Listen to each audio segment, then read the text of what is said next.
नमस्कार। BM daily disruptor dose number 27 और ये 27 इसलिए है क्योंकि अब 27 दिन तक हमारा बीएम डेब्यू डिसरप्टर्स जो नया स्मॉल केस है जिसमें हम आईपीओ वाले स्टॉक्स, पिटे हुए आईपीओ स्टॉक्स, स्पिन ऑफ्स और कॉर्पोरेट रिस्ट्रक्चरिंग वाले स्टॉक्स में इन्वेस्ट करेंगे। और जेसी लिवरमोर की बात तो इतनी हो सकती है कि शायद घंटों घंटों हम बात कर सकते हैं। एक पर्टिकुलर ट्रेड जो जेसी लिवरमोर का एकदम मेरे दिमाग में घुसा हुआ है क्योंकि उसके बारे में जितनी किताबें हैं मैंने एटलीस्ट 5 से 10 बार हर एक किताब पढ़ी होगी, if not 10-15, I don't know how many times, but first time पढ़ते हैं तो अंडरलाइन करके पढ़ते हैं, उसके बाद क्विक रीड होता है क्योंकि आप सिर्फ अंडरलाइंड पोर्शंस पढ़ते हैं, उसके बाद 1-2 साल बाद आपको इच्छा होती है कि वापस किताब पढ़ें, तो मैं नया किताब परचेज करके वापस पढ़ता हूँ बिकॉज पुराना किताब अंडरलाइंड है। तो होता है कि आपका दिमाग उसी एरिया पे जाता है जो आप ऑलरेडी अंडरलाइन कर लिए होंगे।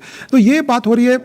ये जेसी लिवरमोर की खास बात ये हुआ करती थी, ये ट्रांजैक्शन करके कोई बीच रिसोर्ट पे चला जाता था, मतलब अपने सौदा कर लिए और उसके बाद घूमने निकल गया और घूमने चला जाता था 1 महीना 1.5 महीना। और उसके बाद उस समय टेलीग्राम का ज़माना था, व्हाट्सएप था नहीं, इंटरनेट था नहीं, भाव आपको मिलता नहीं था, टेलीग्राम से भाव आता था, टेलीग्राम से आपके ऑर्डर जाते थे, टेलीग्राम से कन्फर्मेशन होता था। तो ये इतने डिफिकल्ट एनवायरनमेंट में, क्योंकि इन्फॉर्मेशन कंप्लीटली कट ऑफ थी। ये बात हो रही है 1910-1915 की। और स्टॉक जिसकी हम डिस्कशन करेंगे, जेसी लिवरमोर ने कैसे घाटा करते हुए स्टॉक के बाद उसी से प्रॉफिट किया। स्टॉक का नाम है यूनियन पैसिफिक, जितना मेरे को ध्यान पड़ता है। तो union Pacific, Jesse Livermore was a trader, तो वो स्क्रीन देखकर ट्रेड करता था, उसको कोई मतलब नहीं थी union Pacific train locomotive engine बना रही है कि यूनियन पैसिफिक हवाई जहाज बना रही है। लेकिन लोकोमोटिव इंजन के स्टॉक में उसने सौदा किया, मतलब कि उस समय ट्रेन नया आया था, 1850-1860 में स्टीम इंजन का आविष्कार हुआ था। अमेरिका में पूरा रेल रोड के कंसेप्ट के हिसाब से गाड़ियां आ रही थी, एरोप्लेन आ रहा था, टीवी का आविष्कार हुआ था, रेडियो हुआ था।